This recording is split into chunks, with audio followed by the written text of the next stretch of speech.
राधे राधे दोस्तों, स्वागत है आपका हमारे YouTube चैनल में। अगर आप हमारे चैनल पर नए हैं तो चैनल को सब्सक्राइब कर लें, बेल आइकन को प्रेस कर लें ताकि हर आने वाली नई वीडियो का आपको नोटिफिकेशन मिलता रहे। तो चलिए शुरू करते हैं हमारी आज की सोमवार की व्रत कथा। पुराने समय की बात है, किसी नगर में एक धनी व्यापारी रहता था। उसका व्यापार दूर दूर तक फैला हुआ था। नगर के सभी लोग उस व्यापारी का सम्मान करते थे। उसके पास किसी चीज़ की कमी न होने के बाद भी वह पूरी तरह से संतुष्ट नहीं था, क्योंकि उसका कामकाज संभालने वाला कोई उत्तराधिकारी नहीं था। यही चिंता उसे हर पल सताती रहती थी। पुत्र प्राप्ति की इच्छा से व्यापारी हर सोमवार भगवान शिव की व्रत पूजा किया करता था और शाम के समय शिव मंदिर में जाकर शिव जी के सामने घी का दीपक जलाकर पुत्र प्राप्ति के लिए प्रार्थना किया करता था। उसकी भक्ति देखकर माँ पार्वती प्रसन्न हो गई और भगवान शिव से उस व्यापारी की मनोकामना पूरी करने का निवेदन किया। भगवान शिव बोले, इस संसार में सबको उसके कर्मों के अनुसार फल की प्राप्ति होती है। जो प्राणी जैसा कर्म करता है उसे वैसा ही फल प्राप्त होता है। शिवजी द्वारा समझाने के बाद भी माँ पार्वती नहीं मानी और उस व्यापारी की मनोकामना पूरी करने के लिए शिवजी से बार बार अनुरोध करती थी। अंत में शिवजी ने माता के आग्रह को मान लिया और व्यापारी को पुत्र प्राप्ति का वरदान देने का फैसला लिया। परंतु शिवजी माँ पार्वती से बोले कि इसका पुत्र 16 वर्ष की आयु से अधिक समय तक जीवित नहीं रहेगा। उसी रात भगवान शिव उस व्यापारी के स्वप्न में आए और उसे पुत्र प्राप्ति का वरदान दिया और उसके पुत्र की अल्पायु की बात भी बताई। भगवान के वरदान से व्यापारी को खुशी तो हुई, लेकिन पुत्र की अल्पायु की चिंता ने उस खुशी को नष्ट कर दिया। व्यापारी पहले की तरह सोमवार के दिन विधिवत व्रत और पूजा करता रहा। कुछ महीनों बाद उसके घर अति सुंदर बालक ने जन्म लिया।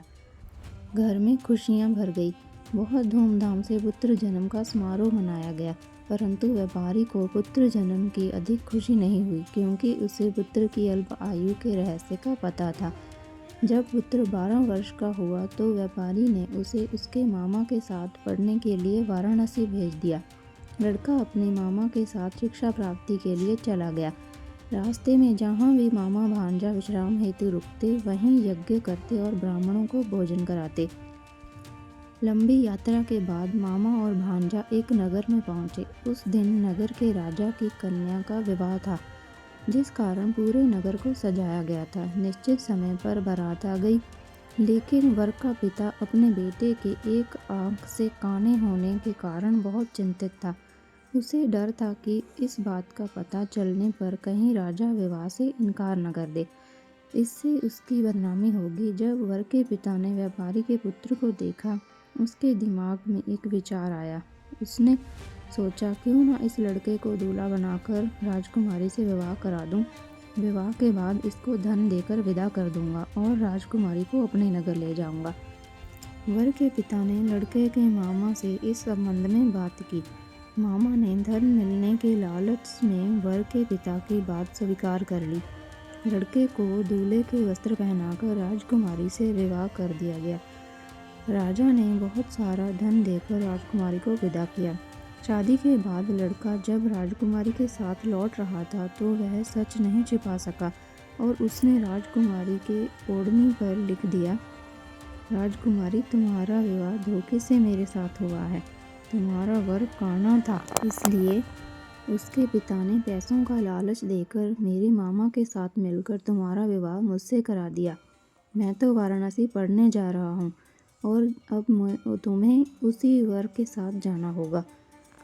जब राजकुमारी ने अपनी ओढ़नी पर लिखा हुआ पढ़ा तो उसने काने लड़के के साथ जाने से इनकार कर दिया। राजा सब बातें जानकर अपनी बेटी को वापस अपने महल ले गया। उधर लड़का अपने मामा के साथ वाराणसी पहुंचा। गुरुकुल में पढ़ाई शुरू कर दी। जब उसकी आयु 16 वर्ष की हुई तो उसने यज्ञ किया। यज्ञ की समाप्ति पर ब्राह्मणों को भोजन कराया और खूब अन्न वस्त्र दान किए। रात को वह अपने शयन कक्ष में सो रहे थे। शिव के वरदान के अनुसार शयन अवस्था में ही उसके प्राण जाने थे। सूर्य उदय पर मामा मृत भांजे को देखकर रोने पीटने लगा। आसपास के लोग भी एकत्र होकर दुख प्रकट करने लगे। लड़के के मामा के रोने विलाप करने के स्वर भगवान शिव और माता पार्वती ने भी सुने। माता ने शिव से कहा, प्राणनाथ, मुझे इसके रोने के स्वर सहन नहीं हो रहे हैं। आप इस व्यक्ति के कष्ट को अवश्य दूर करें। भगवान शिव ने पार्वती के साथ अदृश्य रूप में पास जाकर देखा तो भोलेनाथ पार्वती से बोले, यह तो वही व्यापारी का बेटा है जिसे मैंने 16 वर्ष की आयु का वरदान दिया था। इसकी आयु पूरी हो गई है। माँ पार्वती फिर से भगवान शिव से निवेदन किया कि उस बालक को जीवन दान दे दें। माता पार्वती के आग्रह पर भगवान शिव ने उस लड़के को जीवित होने का वरदान दिया और कुछ ही पलों में वह जीवित हो गया। शिक्षा समाप्त करके मामा लड़के को लेकर अपने नगर की ओर चल दिया। दोनों चलते चलते उसी नगर में पहुंचे जहां उसका विवाह हुआ था। उस नगर में भी यज्ञ का आयोजन किया। समीप से गुजरते हुए नगर के राजा ने यज्ञ का आयोजन देखा और उसने तुरंत ही लड़के और उसके मामा को पहचान लिया। यज्ञ के समाप्त होने पर राजा मामा और लड़के को महल में ले गया और कुछ दिन उन्हें महल में रखकर बहुत सारा धन वस्त्र आदि देकर राजकुमारी के साथ विदा किया। इधर भूखे प्यासे रहकर व्यापारी और उसकी पत्नी बेटे की प्रतीक्षा कर रहे थे। उन्होंने प्रतिज्ञा कर रखी थी कि यदि उन्हें अपने बेटे की मृत्यु की खबर मिली तो दोनों अपने प्राण त्याग देंगे। परंतु जैसे ही व्यापारी ने बेटे के जीवित होने और विवाह का समाचार सुना तो वह बहुत खुश हुआ। उसी रात भगवान शिव ने व्यापारी के स्वप्न में आकर कहा, हे श्रेष्ठी, मैंने तेरे सोमवार के व्रत करने और व्रत कथा सुनने से प्रसन्न होकर तेरे पुत्र की लंबी आयु प्रदान की है। पुत्र की लंबी आयु जानकर व्यापारी बहुत प्रसन्न हुआ। सोमवार की व्रत करने से व्यापारी के घर में खुशियाँ लौट आई। शास्त्रों में लिखा है कि जो स्त्री पुरुष सोमवार का विधिवत व्रत करते और व्रत कथा सुनते हैं उनकी सभी इच्छाएं पूरी होती हैं। हे भोलेनाथ, जैसे आपने अपने भक्तों की लाज रखी वैसे ही हम सब पर भी कृपा बनाए रखना।